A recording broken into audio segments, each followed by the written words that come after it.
नमस्कार मैत्रिणींनो, स्वामी तुमच्या सर्व इच्छा पूर्ण करू। तर आज आपण पाहणार आहोत जे नवीन मातृवंदना ॲपमध्ये जे नवीन अपडेट आला आहे 1.1.2चं, तर तेच आज आपण पाहणार आहोत।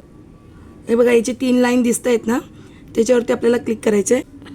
क्लिक केल्याच्यानंतर आपल्यासमोर हा पेज ओपन होतो आहे। आता आपण डाटावरती क्लिक करणार आहोत। आपण बेनिफिशरी रजिस्ट्रेशन याच्यावरती आपल्याला क्लिक करायचं आहे। हे बघा, बेनिफिशरी रजिस्ट्रेशन क्लिक केल्यावरती आपला बेनिफिशरी फॉर्म ओपन झाला आहे। आता आपल्याला ह्याच्यामध्ये काय चेंजेस आले आहेत ते बघूया। हे बघा, इथे इम्पॉर्टंट डेट आलं आहे लिहून। तर इथे काय आहे, MCTS ID, RCH ID, MCP card registration number, आभा ID टाईप। पहिला आपल्याला आभा ID नव्हतं, तर त्यांनी आता ॲड केलं आहे आभा ID। आता आपण त्यांची आभा ID सुद्धा टाकू शकतो। बघा, इथे क्लिक केल्यावरती आपल्यासमोर हे पॉईंट ओपन होत आहेत। MCTS mother and child tracking system ID जर तो असेल तर तो इथे टाकायचा आहे।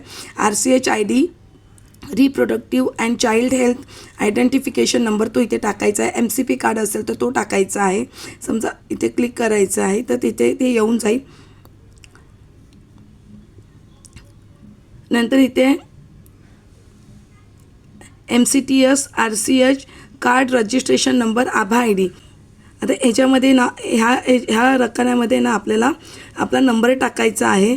आता MCTS ID, RCH ID, MCP card registration number, नंतर इथे आपल्याला नंबर टाकायचा आहे। बघा, ह्याच्यामध्ये आपल्याला नंबर टाकायचा आहे आणि नंतर इथे डेट टाकायची। जर तुमच्याकडे डेट असेल तर टाकू शकता, नसेल तर इथे काही इम्पॉर्टंट नाही आहे, कारण इथे बघा ऑरेंज कलरचं दिलेलं नाही आहे। जिथे ऑरेंज कलर असतो ना, हे बघा इथे तुम्हाला ऑरेंज दिसत असेल, ते कंपल्सरी असतं। ते जेव्हा हे ऑरेंज कलरचा डॉट जेव्हा आपल्याला दिसतो ना, तर ते आपल्याला फिलअप करायचंच असतो कंपल्सरी। ते इथे असं काही दिसत नाही आहे ऑरेंज कलरचं, त्याच्यामुळे आपण इथे डेट नाही टाकली तरी चालेल। इथे बघा, इथे ऑरेंज कलर आहे, इथे ऑरेंज कलर तुम्हाला दिसत असेल, तर तेव्हा आपल्याला डेट टाकणं गरजेचंच असतं। इथे नाही टाकली तरी चालतं। त्यानंतर इथे चूज फाईल, म्हणजे आता हे आभा ID वगैरे, समजा आता ह्यातलं आपण MCTS कार्ड घेतलं असेल तर त्याचं स्क्रीनशॉट काढून आपण ह्याच्यात फिलअप करू शकतो। RCH कार्ड असेल तर तो फिलअप करू शकतो, MCP कार्ड असेल तर तो फिलअप करू शकतो, किंवा आभा ID कार्ड असेल तर तो फिलअप करू शकतो। नंतर इथे सेमच आहे, इथे दुसरं काही आपलं चेंज झालं नाही आहे। आपलं जे चेंज आहे ते फक्त इकडेच आहे। तर हेच नवीन अपडेट आपल्याला आलेलं आहे। त्यामध्ये त्यांनी आपल्याला आभा ID म्हणजे आयुष्मान भारत हेल्थ अकाउंट ते आपल्याला एक्स्ट्रा त्यांनी त्याच्यामध्ये आपली सोय केलेली आहे। मी आशा करते मैत्रिणींनो, 1.1.2 जो अपडेट झाला आहे त्यात काय नवीन अपडेट आला आहे हे तुम्हाला समजलं असेल। धन्यवाद।